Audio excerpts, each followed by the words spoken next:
सुने गे रनिया खेता में सूखल जाहै कादो पनिया गे करे चले रोपनिया।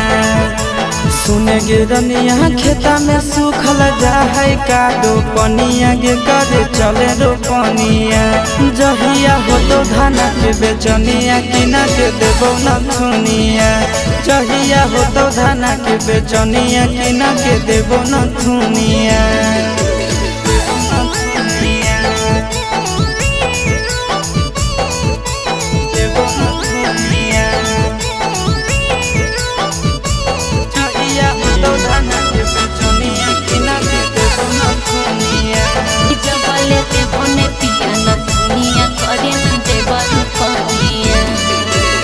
बड़की गोतनिया करे बैठी के आराम हो।